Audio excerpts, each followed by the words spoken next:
Welcome, and thank you so much for stopping by, fellow fans of Clash of Clans. I know your time is valuable, so I'm going to put it to good use right here, as that's right, it's Gem Fix Farm, Max That Rush Town Hall 12, another episode of the Clash of Clans base that is racing to max Town Hall 12 before Town Hall 13 is released. And yes, we've heard some rumors that Town Hall 13 might come as soon as December of this year. Now that's a rumor I've heard. I'm not confirming that, I'm just saying that's a rumor. All right, another rumor is Galadon spends gems like, well, yeah, okay.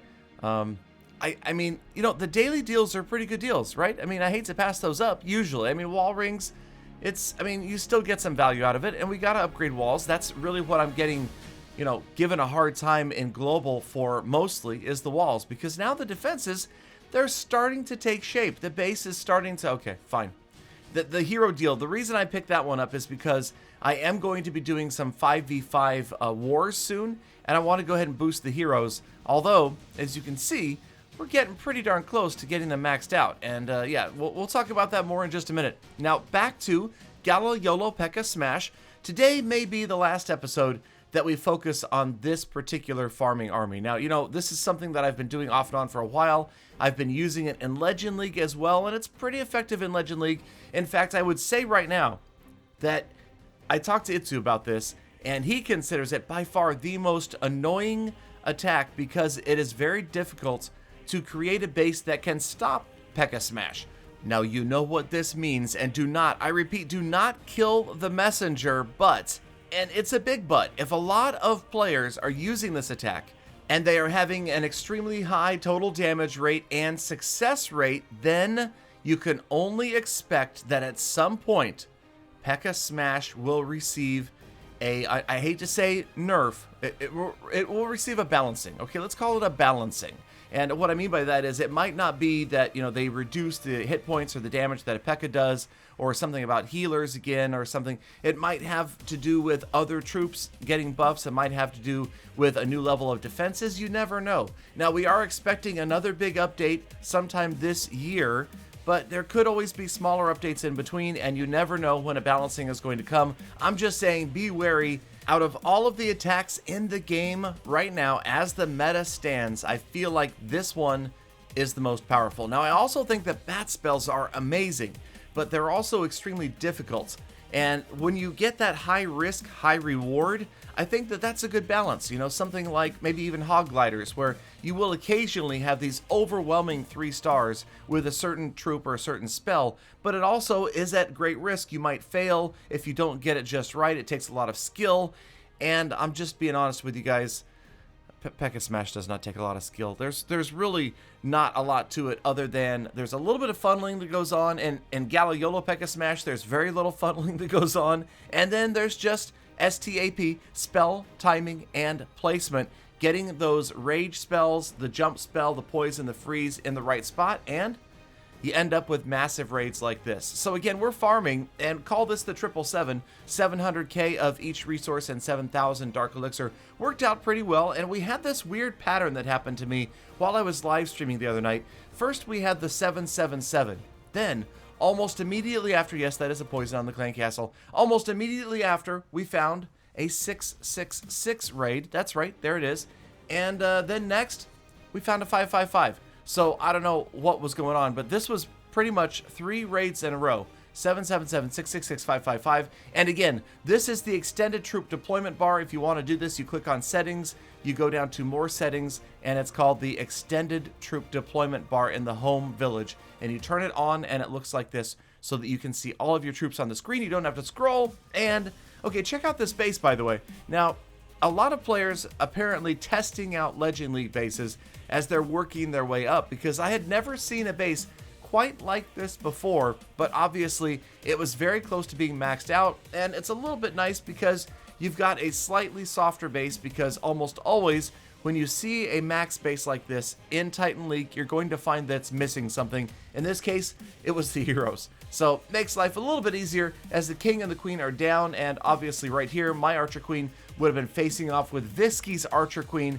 and I would have needed either her ability or an additional rage spell. Now the YOLO Pekka Smash comes in, they're rolling in, Loon's coming out of the clan castle, we got the poison down, and this is where it just kind of gets sloppy, gets a little bit messy. Kind of figured, yeah, you know what, we got the town hall, so I'm going to go ahead and switch the siege machine over from the battle ram to the stone slammer. Now the stone slammer could be used as insurance to make sure the town hall goes down. If for some reason the units kind of pass by it or avoid it right there, if they stayed on the outside, then you would have had a funnel for the stone slammer to go in. Instead, I kind of sent it out ahead of the group and try to get some other defenses down and additionally some walls. Occasionally this works out.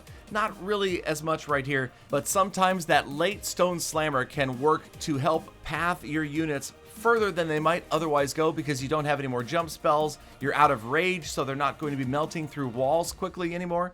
And unfortunately for me in this base, obviously the Eagle Artillery is still up late in the attack. We do finally get there, the Giant working hard on that single target Inferno, and actually does get the job done. Boom, let's go, right about there it is. And the Eagle and the single target Inferno go down, and I would have been happy with this as a Legend League attack.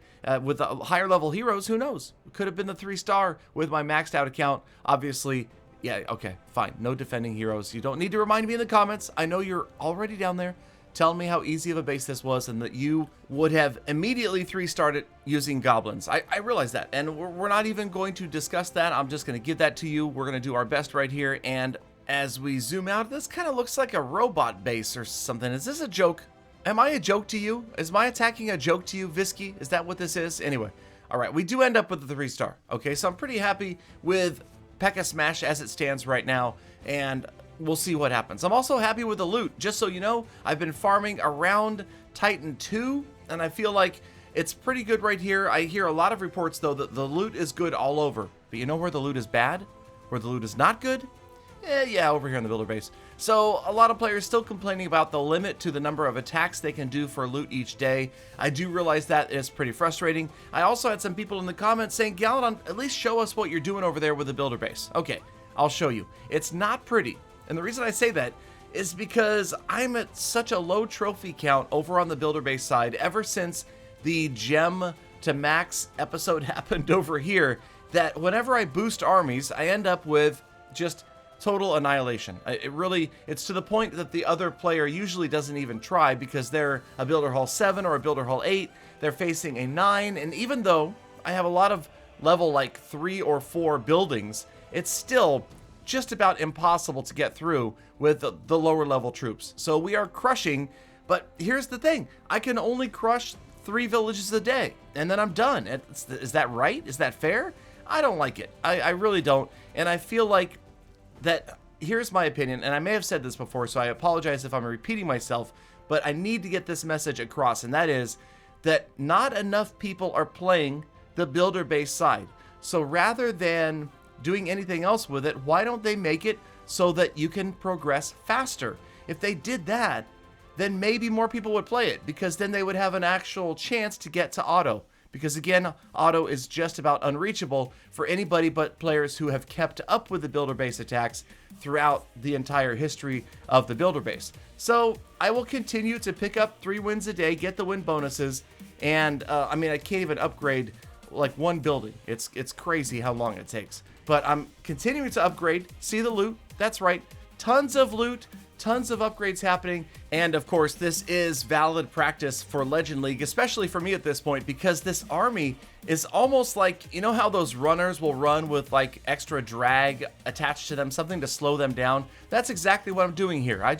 I'm one of those sprinting runners with a parachute behind me, and the parachute is my level 50 king and my level 60 archer queen. They're a little bit lower, so this isn't quite a maxed out army, so things are a little bit more difficult to run on this account than they would be on the main account. And you know, that way, when I attack on the main account, it makes it feel like I'm running with the wind at my back. Get it? Anyway, I don't know, maybe that's not true, but either way, we're having fun. Again, I am live streaming all of these attacks. Every single time that I am farming on this base, I am live streaming on Facebook. Are you stopping by yet? Are you coming? Have you visited? Do you have a Facebook account? If not, you should make one and come over there and join me. It is a lot of fun, and you can't win any of the gold passes, any of the stuffed animals. Yes, that's right, baby dragons and minions. They're coming out all the time from me. And you can't win any of that stuff unless you're in one of my Facebook live streams. So get on over there, fb.gg/realgaladongaming, and tell them Galadon sent you. And that will probably really confuse me, especially if it's a late night stream and I might get a strange look on my face. But then I've been told I have strange looks on my face pretty much throughout the streams. So hey, either way, it's fun. I hope that you guys come hang out, especially for one of my Cafe Mocha streams. Those are the best. Those are famous or infamous, or if you ask in global, semi-famous.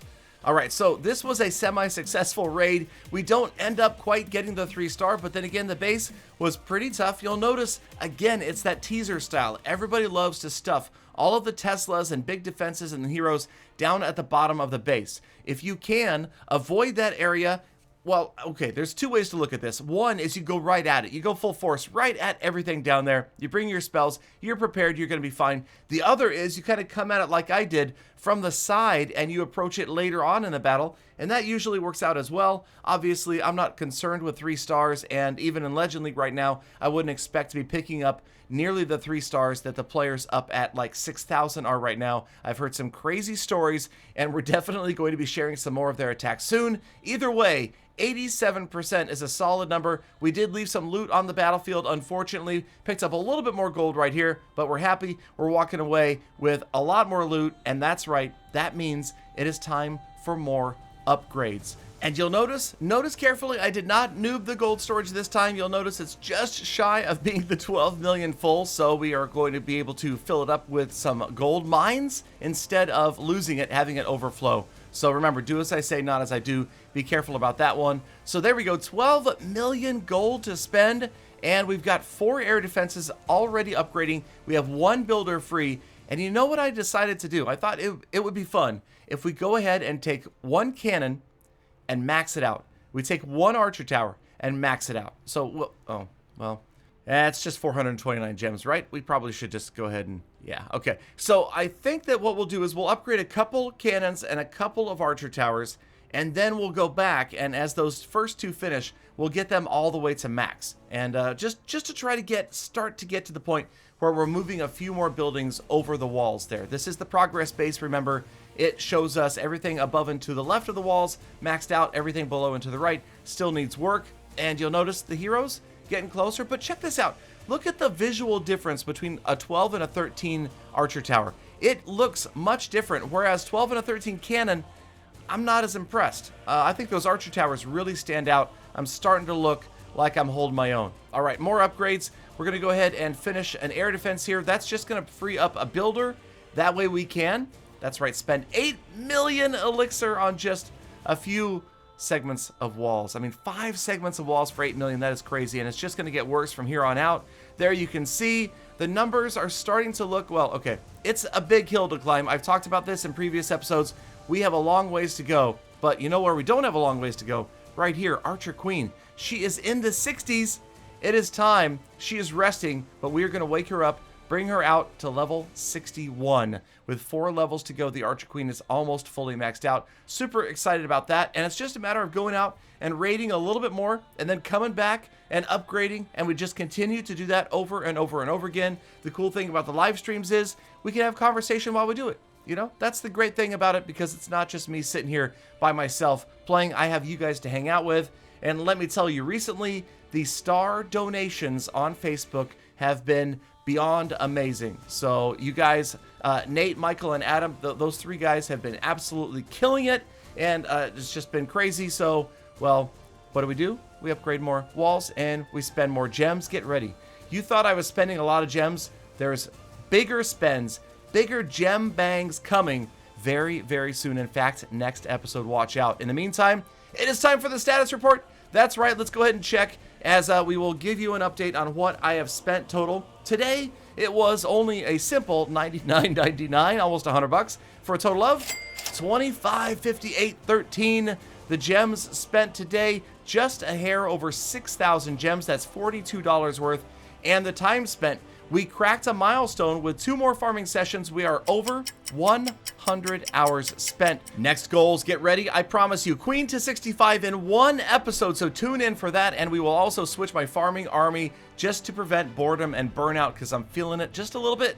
I hope you guys are not. I hope you're still enjoying the episodes. If you are, please do leave that like on the video. Leave a comment down below. Now get out there, have an amazing, incredible, fantastic best of the rest of your day. Be kind to animals, people, and easy on the planet. And I hope to see every last one of you back here again tomorrow for more Full Attacks.